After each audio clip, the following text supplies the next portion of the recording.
Hello everyone, welcome to another live hangout here at Voice Essentials. I am a man on the edge this afternoon. I did the unthinkable, the unmentionable yesterday and fiddled with my tech setup here in the studio. And I always get so nervous when I do that because oh dear, it always feels like there's dominoes.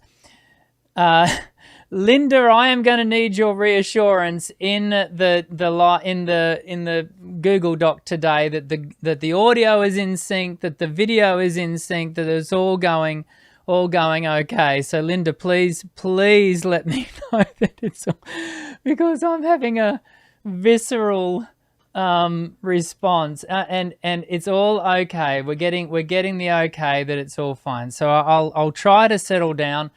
I'll try to be okay.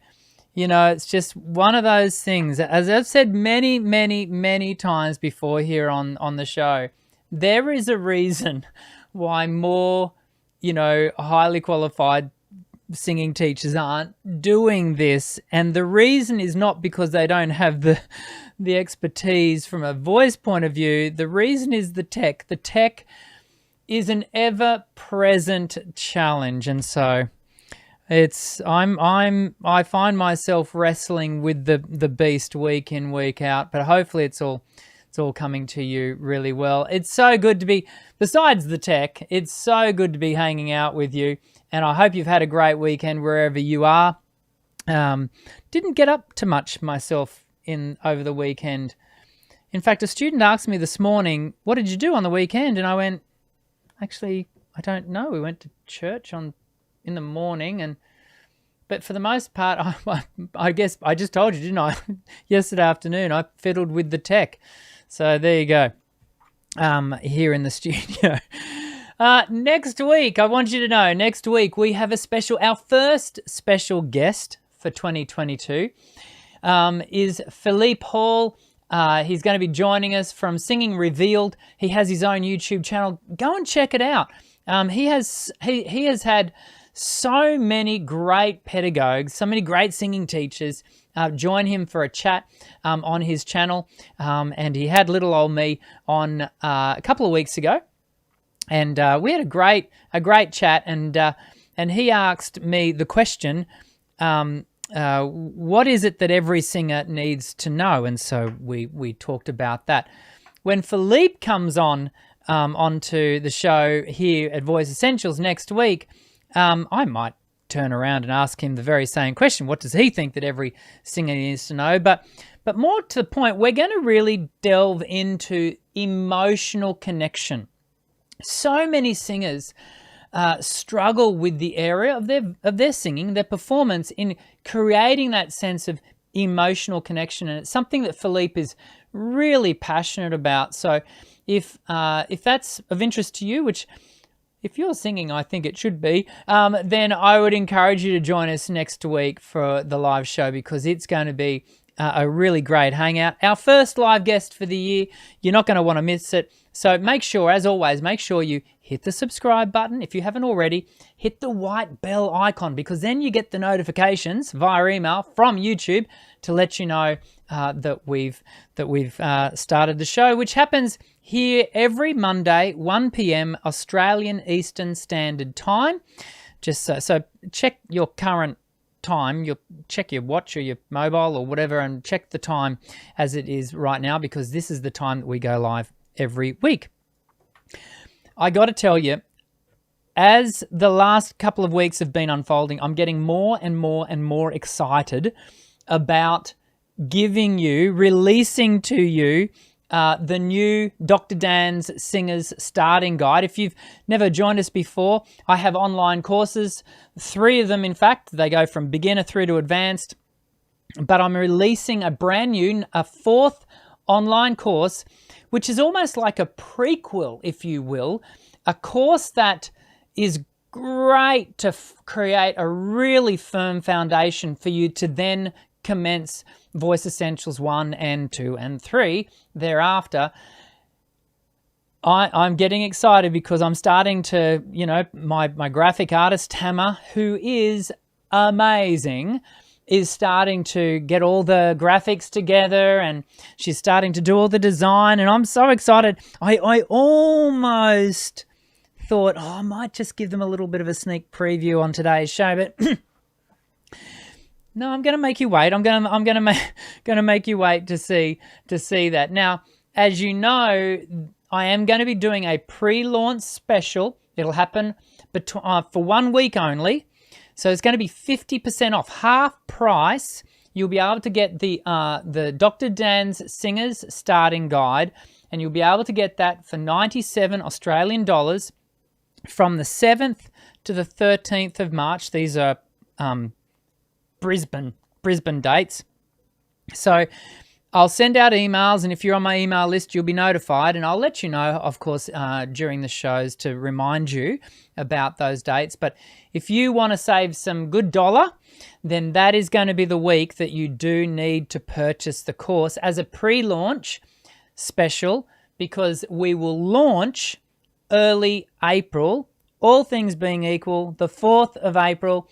I have not missed a deadline yet in regards to launching new courses. So this one's got me a little nervous, but my confidence is growing that the 4th of April we'll launch it. And if it's not the 4th of April, it will be in the very, very close to it. Anyway, point being is the pre-launch special is going to be the 7th to the 13th of March. Put it in your diaries, because I don't want you to miss out on what will be a really significant saving, because there won't be a special given after that. Oh, and to let you know, actually, there's kind of already a live pre-launch opportunity for those who have been thinking, who have not bought any of the courses. And if you've been thinking to yourself, oh, I'd really like to get into Dr. Dan's learning stuff. That's a really good way of describing it, isn't it?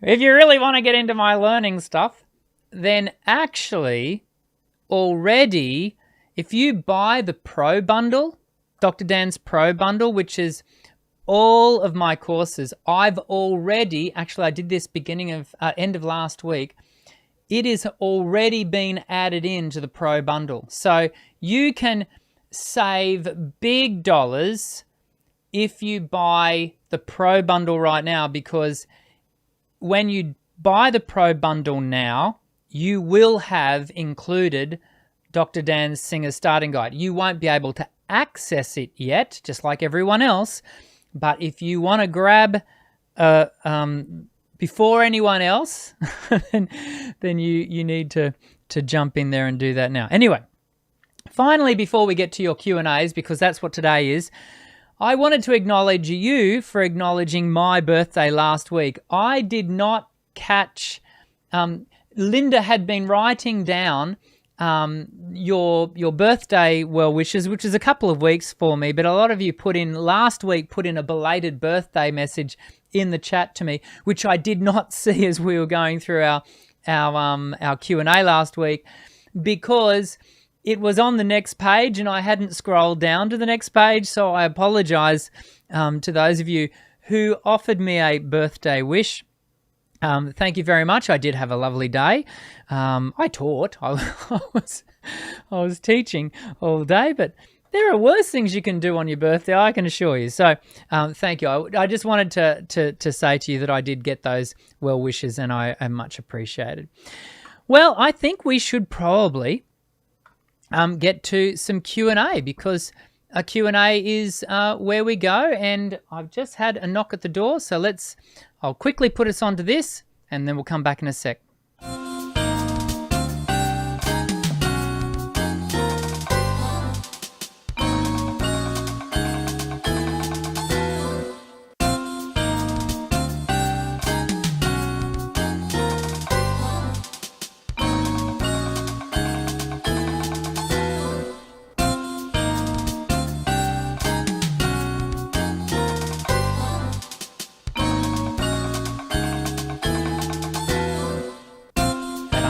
Moment. Oh, hang on a second.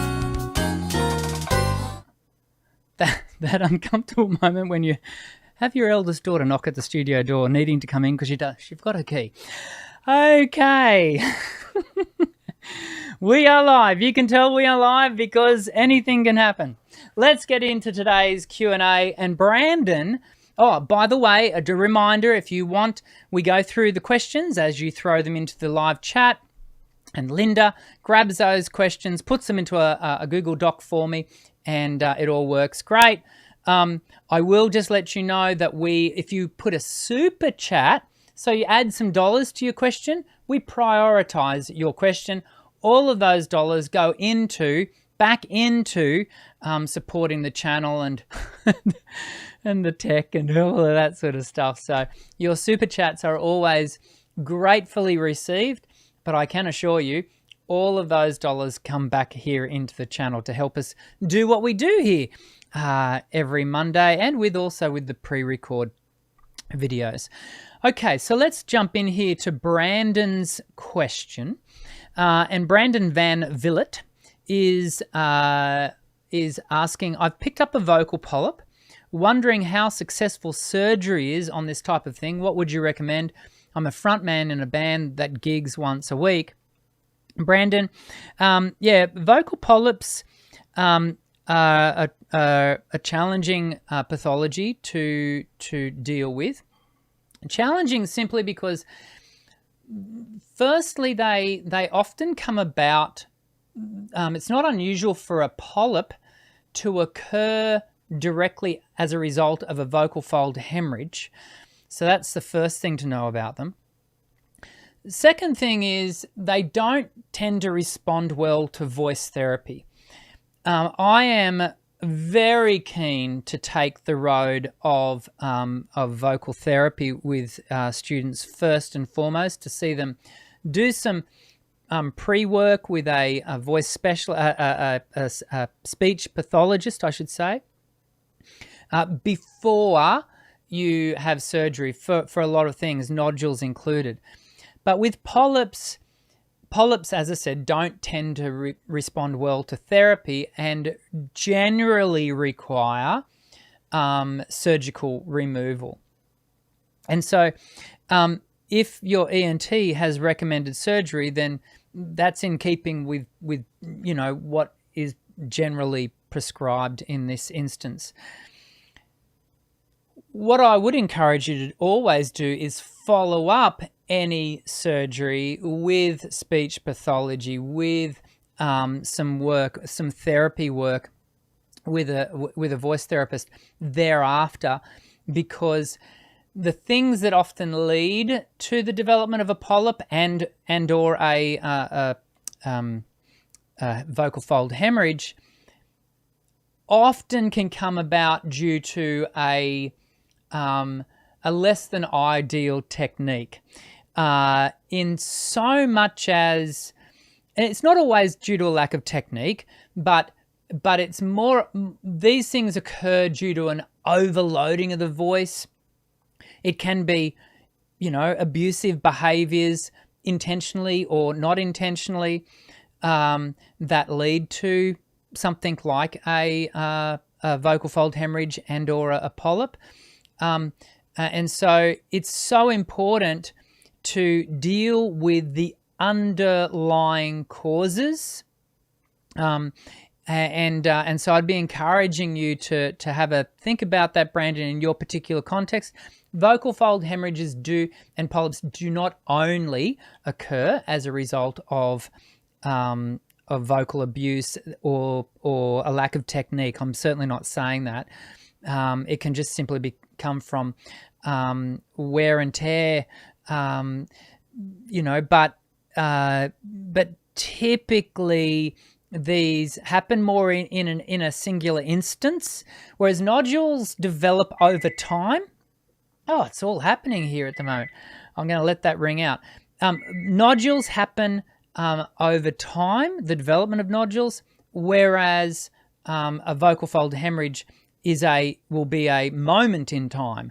And so I hope that information's helpful to you. But I really encourage you, I encourage everyone, post-surgery, regardless, having discussions around this with your laryngologist, your ENT, because they may well work in team with a speechy, go into some therapy after the surgery.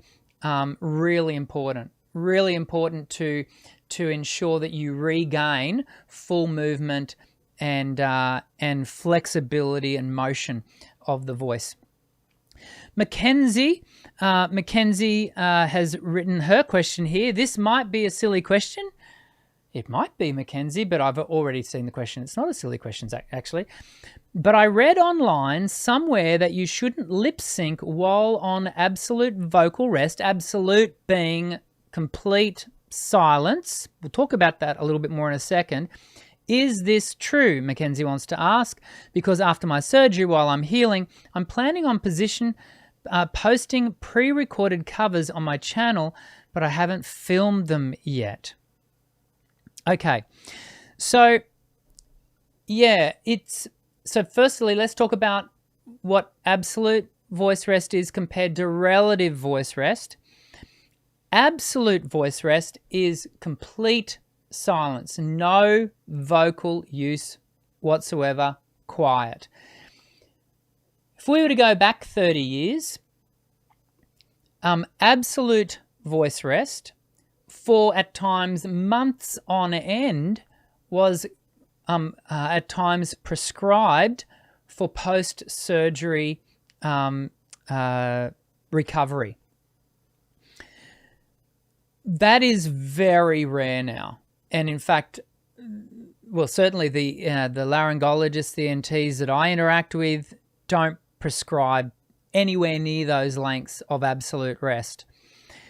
Most surgeons these days are prescribing absolute voice rest after certain, and this is important, after certain vocal fold surgeries. They'll prescribe it from anywhere from 24 hours all the way through to, at the most, a week, maybe 2, but it's very, most surgeons are wanting to get your voice moving again, because we know that helps reduce the development of scarring, which can lock the voice up. So getting the voice moving under the supervision of a good speech pathologist is really good for a lot of surgical outcomes. Again, I want to always direct you back to having these discussions with your surgeon, because, the methods that they're using, the type of surgery that is being done, all of these things determine what decisions and advice, directions you are being given by your surgeon, and ultimately they're the ones that are accountable for your care. So relative voice rest, which is different to absolute. Relative voice rest is generally what we're prescribing to singers who, for example, directly after my show today, I will look for an opportunity to have relative voice rest where I reduce my vocal load relative to what I'm doing right now, which is going to be talking for 50 minutes for the show. And I will go looking to reduce that activity, that load, relative to the vocal load. And so it's not that I'm going to be completely silent. That would make for an interesting singing lesson, because my next student who's going to come in will be going, Daniel, why are you not talking? No, but I will be looking to manage my vocal load and build some relative rest into that. So that's important for people to understand. So the question, though, goes to lip syncing and doing other activities after surgery during times of prescribed absolute rest. Mackenzie, we are complex biomechanical instruments, and there is a very strong connection between our mind, our brain, and our larynx. And I don't know if you've ever experienced this, but I certainly have, that, when I am watching a singer, at times I will get a sense of biofeedback. It's almost like, and in fact, it happens more often when I hear a voice that is under duress. It's a distressed voice for whatever reason, and I will almost have that sensory feeling within my own larynx as my larynx almost emulates that sense of tightness or constriction or whatever that is. And so what we're looking to avoid, Mackenzie, is it's really important that you reduce your sense of connection with the material. And so when we then come to another level, which is lip syncing for that activity, the difficulty is that you are then going to be almost certainly you'll create airflow, which you'll then start to create sibilant fricatives and a whole range of things. Even though you may not be phonating cleanly, there may well still be some vocal fold attributes where the vocal folds are coming together and not necessarily in a balanced, beneficial way, particularly in a post-surgery way. So I would be advising, Mackenzie, that you try to avoid doing that. Now, what I do think you can do is, let's say, Mackenzie, you had a show that you had to do a month after surgery and you've got a whole heap of material you have to learn.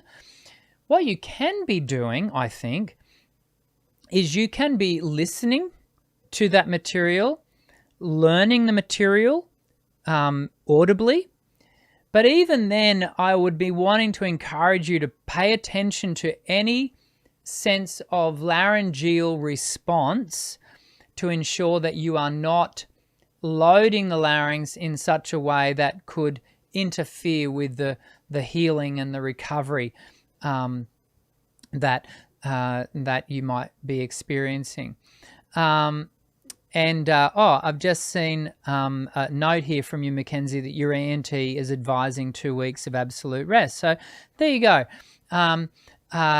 I would also be going back and asking about the therapy side of things, asking them who is the speechy that you can be working with, because you don't want to go simply from 0 to hero at the 2 week mark and suddenly think that that's all going to be, swell. There is a process of recovery which I'd be encouraging you to take. It's going to take time for the larynx to build up that sense of strength and balance and all the things that we want you to have post-surgery. So yeah, that's something for you to give some thought to and have further conversation with your ENT about. Kelly Morrison, who I have been interacting with on email this morning. I am so looking forward to having you back for lessons, Kelly, and really excited. You promised you'd be back, and I'm really excited that we can maybe start that after Easter. So Kelly is asking, well, she was saying she was watching one of my videos on vocal register, and she doesn't feel like she has a pulse register. Is that something that women don't have? Is it something that a singer can develop?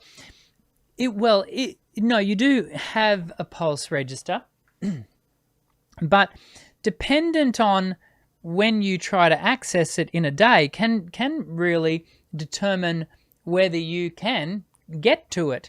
So, for example, I've been teaching all morning. Here I am. I've already been talking for 24 minutes for the live show.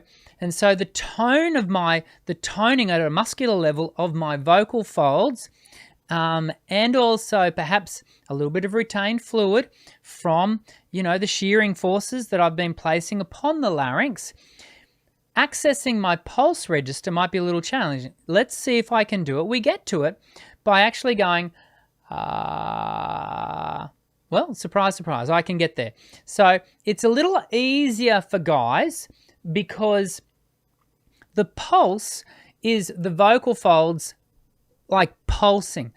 You might like to try it at your end. I won't get to hear you, but what we're doing is almost having that it's like a some people refer to it as vocal fry, but the reason we call it pulse is because there's this sort of pulsation of the vocal folds which doesn't quite give us a clean tone. Now, the later I get into a day, the harder it is for me to activate a pulse register sound. So Kelly's saying, I can't do that. That's okay, Kelly. Maybe we can play with it when we see each other for our next lesson. And look, I refer to the pulse register it's really an effect register. And if you can't get to it, it's not a big deal. I tend to use my pulse register to create vocal effects like, hey, if I want to sort of put a gravel onset, we talk about onsets and offsets in the online courses, and we can kind of scrape's probably a terrible word to use, but we can kind of onset into through the pulse register to give us a and that gives us a particular type of effect. If you can't do it, I'd encourage you to play around with it. To get to it, I can tell you I'm really reducing my airflow. Like it's really, really low, the air pressure, so that the vocal folds don't want to respond. So the moment I push air, the vocal folds activate and are brought together to form a clean tone. But to really reduce the airflow, Mackenzie, I've just seen Mackenzie mentioning the Britney Spears, baby. Yeah, that's a sort of a vocal fry kind of onset, isn't it? Baby. Yes, Kelly was very much, Britney was very much known for it. And that sort of, so see how you go, Kelly, keep playing with it. And hopefully you can, the key is, I think, to really reduce that sense of airflow. Thomas is asking, are most men baritones? And the simple answer to that is, yeah, it's a bit like look, this is only anecdotal. There are no, we haven't taken a data sample, to my knowledge, that's large enough to back this up on an empirical basis, but on an anecdotal basis, we do know that the majority of men, think of it as a bell curve, the majority of men tend to be baritones. Now, we then, we see, more barytenors than tenors, and so tenors and absolute true basses, they're actually rather rare. For example, right now I only have one true bass as a student, and I only would have one or two true tenors who are anatomically tenors. Every other guy is sitting, their anatomy is sitting more, in that middle ground. But again, baritones have access to warmth and timbre that, as a tenor, I have said many, many, many times, I wish I had access to. And then for women, what we find is the majority of women sit within that mezzo-soprano range, where they're not true sopranos, and there's very few true altos or contraltos, as some of these ladies prefer to be referred to as. And so, it's the, but that's kind of in keeping with the human experience, right? I'm about 5'8", I sit within your general height.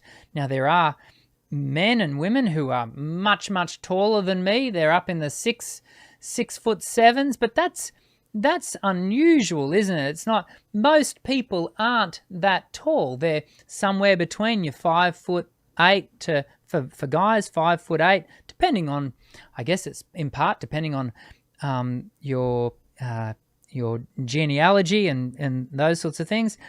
But, you know, some we get up into 6 foot, but the moment you start to get beyond that, it's less usual. And so certainly we have to recognize that most of us are sitting within the general populace. It's not a good, bad, or indifferent thing. It's just what you are and who you are, and embrace it, celebrate it. I have just seen a super chat, but it's just someone giving us some dollars, which is really very great. Thank you, Eva Truss. Really appreciate the support of the channel. Non-question super chat. Yeah, I've seen that. Thank you, Linda, and appreciate the support of the channel. Okay, coming down to Kay Shah. Any tips for someone who wants to play an instrument and sing at the same time? The singing always throws off my playing. You know, I've just been recently, Kay Shah, getting back into playing and singing at the same time. And yeah, it's a complex skill, you know, to sing, you know, by yourself, perhaps with a backing track where you don't have to worry about the backing track. All you got to do is play and then sing along. That's hard enough. Add to that the fact that in my case, I'm playing guitar, and therefore I've got to strum with my right hand and I've got to create chords with my left hand. Not so easy to achieve. It can be quite challenging. And so, yeah, it takes practice. You know, it really just does. And some people find it helpful to practice with a metronome. A metronome, I probably wouldn't find myself practicing with a metronome to start with, because that can actually heighten the challenge. Metronomes are very unforgiving, but it can be a great thing to add into your practice. Once you feel like you're really getting a handle on it, a metronome can tighten you up a little bit and keep you far more consistent in your timing. So that's one thing you might like to consider. But it comes back to practice. You know, I'm just, in my case, as I said, it's been a couple of years since I've really been actively playing and singing at the same time. And so I'm just getting back into it. I'm just, you know, and my first couple of practice sessions has been a bit of a dog's breakfast. I've got to admit, I've thought to myself, well, I'm glad I picked this up now, so that when it comes to me actually having to you know, do a performance for this, I'll have dusted off the cobwebs. So practice, and that's what I'd be encouraging you to do also, Kay Shah. It sounds like a real cliche thing to say, doesn't it? But often it's just the simple stuff. You just got to do the simple stuff. And in this case, the simple stuff is just doing the practice. Christopher Alridge is asking, hey, is there a book or course dedicated to strengthening the head voice, singing the Sammy Hagar stuff?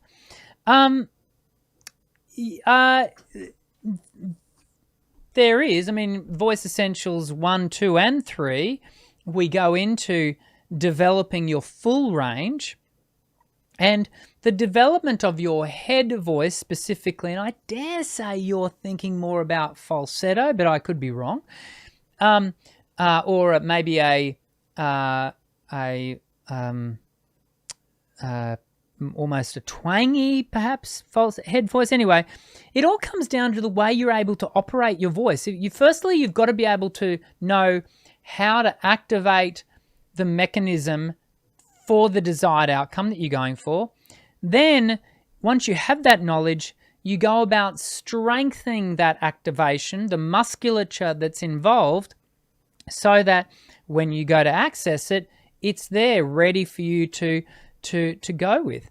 And so, Christopher, I would, I would, give you the suggestion that my course will help you in these regards. However, you won't. I don't think you're going to find a specific course that is purely for the head voice per se. I'm unaware of one. It's more about, most singing courses are about you developing the whole voice so that you can activate different parts of the voice as you need it. Chimkin Nuggets, that's a good one.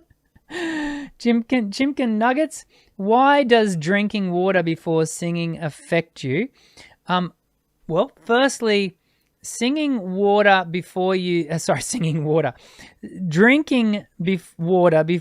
sing.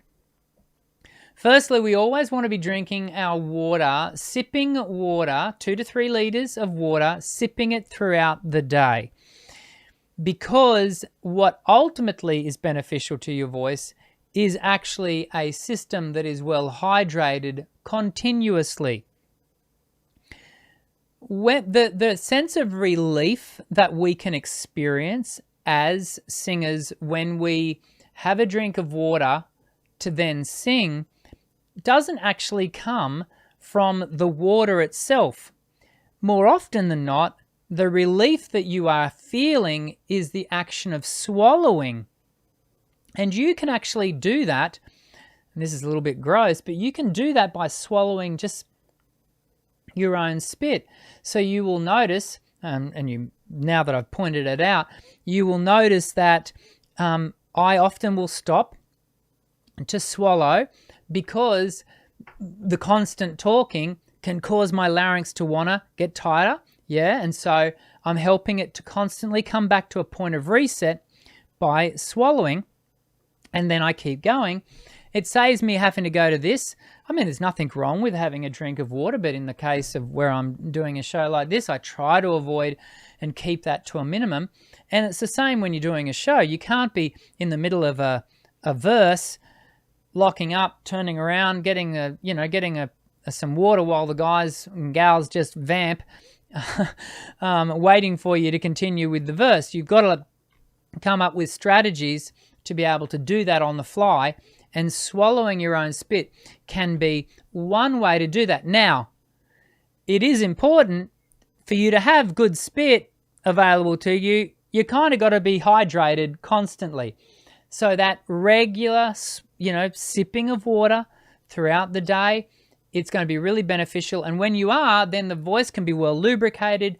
It makes sure that the friction forces that are coming about from your singing, from your voice use, is being reduced, because the lubrication's there, reduces heat, which in turn reduces swelling, which in turn gives you longevity of voice.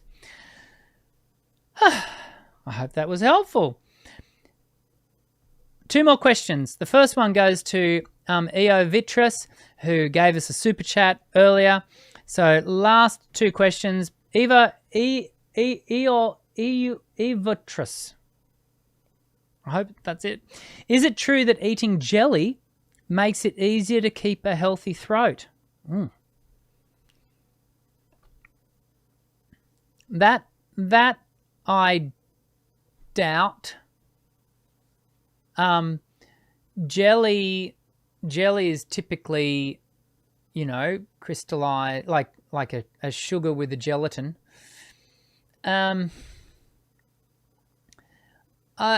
Look, unlikely. I know that when we used to take, certainly back in the day, the first thing you would be given after a tonsillectomy was jelly and ice cream, but I think that was simply to soothe pain. The ice cream was cold, therefore would help reduce swelling. The jelly, I don't know why the jelly was involved. Maybe there's something in that. You know, I've been doing this long enough to know I should never say never, but that one's not meeting my mental pub test. But I don't know. I'd have maybe there is something to it, but it doesn't. Yeah, it probably not. I don't know. I'm sorry, I can't give you more than that. Final question for Wicco. Should I get an air humidifier if I got an air conditioner in my room? Look, Wicco, it really depends on the conditions of your room. I have the aircon here in the studio on 24/7, but all day that I'm sitting in here. Of course, I have an air purifier, which is doing the job, but the air purifier is not rehumidifying the air. This really brings us back to what has been the central, thing about today, and that is try to remain hydrated from within so that you're supplementing any dry air that you might be. Air conditioners definitely do have an effect and can have a really negative effect, but equally, whether you need to get a humidifier, I have it in the past encouraged people to put humidifiers on in their bedrooms while they sleep, if they're sleeping with heaters or air conditioners. I have in the past had a humidifier here in the studio. The only challenge, and I don't think it's a bad thing to do, but you do have to be cognizant of other things that can arise. So, for example, one of the reasons I stopped doing it in the studio is because more air humidity, I wasn't confident that it was doing my electronics a lot of good. So you've kind of got to assess it, on a case-by-case basis and, see if there's some benefit. I think in the height of winter, it can be a really good thing to do. If the air is super dry, rehumidifying the air is definitely an advisable thing. And so, but as to an air conditioner, you'd have to assess that on your own terms, Wicco. Another great hangout. I love these hangouts, as you know, and I'm looking forward to catching up with you all again in next week when we have Philippe Hall join us. And like I said, we're going to be talking about emotional connection. Ability to convey emotion through our singing. So important. And I happen to know that Philippe is really passionate about this area, and so he's going to bring that passion to next week's live show, and I'm hoping that you'll be able to join us and spend an hour learning, as I will, because when we have these live guests on the show, I learn just as much as you do, because the people that we have on the show are exceptional. Just great, fantastic information for us all to learn. So I very much look forward to seeing you next week. Hit the subscribe button, hit the thumbs up button if you've enjoyed today's show. Have a great week, everyone, and we'll catch up again soon. I'm Dr. Dan. Sing well.